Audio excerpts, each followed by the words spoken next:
ከልጅነቴ ጀምሮ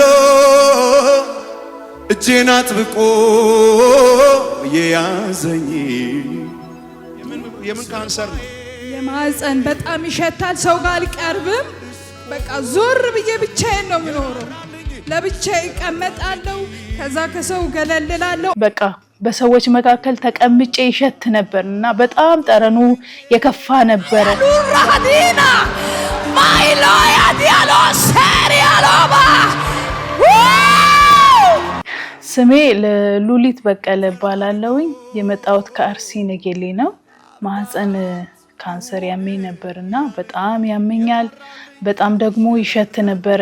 ሰዎች ጋር መቅረብ እስከማልችል ድረስ ሽታው በጣም ጠረኑ በጣም ኃይለኛ ነበርና እግዚአብሔር አምላክ ከማህፀን ካንሰር ፈውሶኝ እሱ ጸለየልኝ።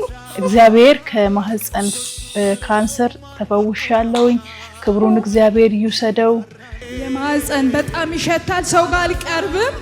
በቃ ዞር ብዬ ብቻዬን ነው የምኖረው። ለብቻዬ እቀመጣለሁ። ከዛ ከሰው ገለልላለሁ። አሁን አይሸት ጌታ ይመስገን መንታ ልጅ እግዚአብሔር ሰጥቶኛል። ክብር ይውሰድ። ዛሬ ደግሞ እግዚአብሔር እነዚህን ሁለት ሴት ብላቴናዎች ሰጥቶኝ በፊቱ ደግሞ ሆኛውንም ድጋሚ ለመመስከር እድሉን እግዚአብሔር ሰጥቶኝ ነብይ መስፍንን በጣም አድርጌ ነው ማመሰግነው። እግዚአብሔር በሱ ውስጥ ያደረገውን ጸጋ በጣም ላመሰግን እፈልጋለሁ። እግዚአብሔር ዘመኑን ይባርክ፣ እድሜ ይስጠው፣ ጤና ይስጠው፣ ትዳሩ የተባረከ ይሁን፣ ልጆቹ የተባረኩ ይሁኑ። እግዚአብሔር ከዚህ የበለጠ ጸጋ እንዲሰጠው በጣም በእግዚአብሔር ፊት እውነት እግዚአብሔርን ላመሰግን ወዳለሁና እግዚአብሔር ዘመናችሁን ይባርክ። ደግሞ ይህን ቲቪ የምታዩ ሰዎች ከኔ ልትማሩ የምትፈልጉት ነገር ሊኖር ይችላል። ማመን አለባችሁ። ያመነ ሰው እግዚአብሔር ይደርስለታል። ያመነ ሰው ካለበት በሽታ ነፃ ይወጣል። HIV ለእግዚአብሔር ቀላል ነው። ካንሰር ቀላል ነው። ስናምን ነው እግዚአብሔር ለኛ የሚደርስልንና እግዚአብሔር ለኔ መልካም ነገር አድርጎልኛል። አሁን የስንት ወር ነው እነዚህ መንታ? አሁን ወደ 7 እየሄደ ነው። ወደ 7 ጉዞ ጀምሯል። አዎ የኛም ነገር በኢየሱስም በዚህ ሳምንት በኢየሱስም በጠላት ፊት በቃ በሰዎች መካከል ተቀምጬ ይሸት ነበርና በጣም ጠረኑ የከፋ ነበር። ዛሬ ግን ከሰዎች መካከል ሆኜ እግዚአብሔርን እንዳመሰግን የእግዚአብሔርንም ሰው ላመሰግን ወዳለሁኝ።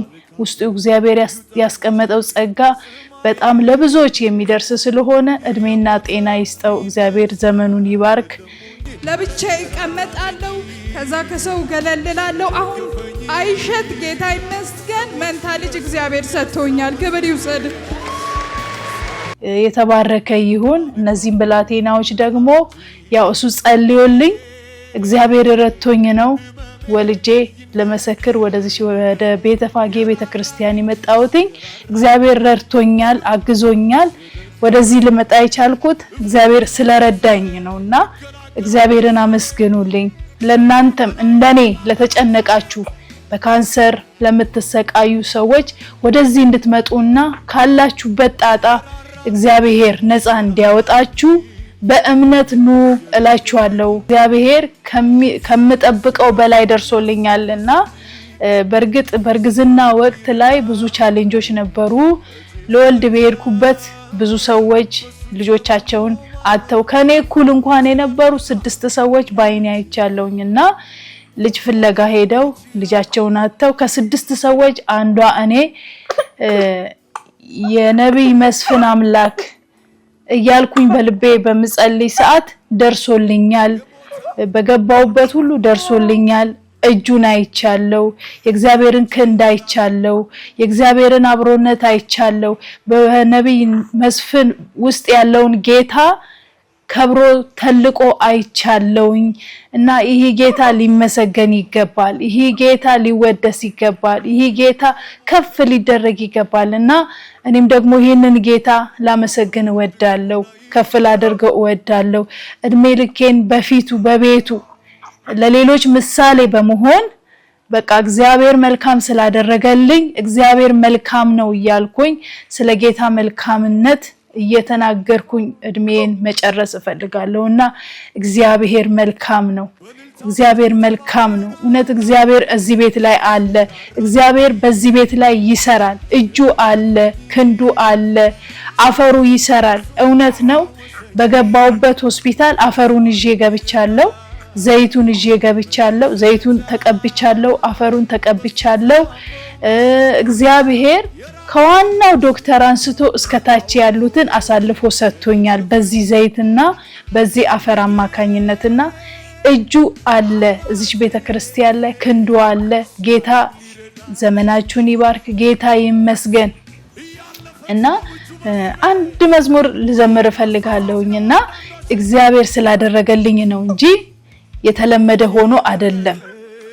እና እድሉ ከተሰጠኝ ይሄንን ዝማሬ ዘምራለሁኝ። እግዚአብሔር አለ አለ አለ ከኔ ጋር አለ ኢየሱስ አለ። እግዚአብሔር አለ አለ አለ ከኛ ጋር አለ ኢየሱስ አለ። እግዚአብሔር አለ። በእውነት እግዚአብሔር በዚህ ቤት ላይ አለ። በነቢይ መስፍን እውነት በሱ ውስጥ እግዚአብሔር አለ። በዚህ ቤተክርስቲያን እግዚአብሔር አለ። እግዚአብሔር ይመስገን። ወደዚህ ስፍራ መጣችሁ እግዚአብሔር መፍትሄን ስለሚሰጣችሁ እመኑና ኑ። በጣም እግዚአብሔር ይሰራል። አፈሩ ይሰራል፣ ዘይቱ ይሰራል። የነቢይ መስፍን አምላክ ደግሞ ባንደበቱ ቃል ይሰራል። አይቻለው፣ እኔ ምስክር ነኝ። እና ብዙ ወጪ አውጥታችሁ ተስፋ ቆርጣችሁ ቤት የተቀመጣችሁ በቃ እኔ መውለድ አልችልም፣ እኔ ካሁን በኋላ ጊዜ አልፏል ብላችሁ ተስፋ የቆረጣችሁ እንኳን ብትኖሩ ተስፋችሁን እግዚአብሔር ስለሚያለመልም ተስፋችሁን እግዚአብሔር ስለሚቀጥል ኑና ይህንን አምላክ በእምነት እግዚአብሔር እውነት ልጅ ይሰጠኛል፣ ከዚህ ህመም ተፈውሼ ድኜ ፍሬያማ እሆናለሁ ብላችሁ አምናችሁ ወደዚህ ቤተክርስቲያን ወደ ቤተፋጌ ቤተክርስቲያን መጣችሁ ይህንን እናንተም ለኔ ደረሰልኝን ጌታ ለናንተም እንዲደርስላችሁ ጥሪ ያደርጋለሁኝ። በእግዚአብሔር ፍቅር እጠይቃችኋለሁ። ወደዚህ ቤተክርስቲያን ወደ ቤተፋጌ ቤተክርስቲያን ኑና ይህንን እግዚአብሔር ለኔ ያደረገልኝን ከካንሰር ከስቃይ እግዚአብሔር ይኸው ፍሬያማ አድርጎ ልጆች ሰጥቶኛል። መንታስ ሁለት ሴት ልጆችም ሰጥተውኛል። ያው እግዚአብሔር አምላክ እነዚህ የሚያማምሩትን ሁለት ሴት መንታ ልጆች ሰጥተውኛል። እግዚአብሔር ለናንተም እንዲሰጣችሁ ምኞቴም ነው ፍላጎቴም ነው። እግዚአብሔር ይመስገን። የሁለት መንታ ልጆች እግዚአብሔር ሰጥቶኛል። ይህ ማለት የእምነታችን ውጤት ነውና ማመን አለብን። ቅዱሳን ተባረኩ። ዘመናችሁ የተባረከ ይሁን። ለኔ ደረሰልኝ ጌታ ለናንተም ይድረስላችሁ ላለውኝ ተባረኩ።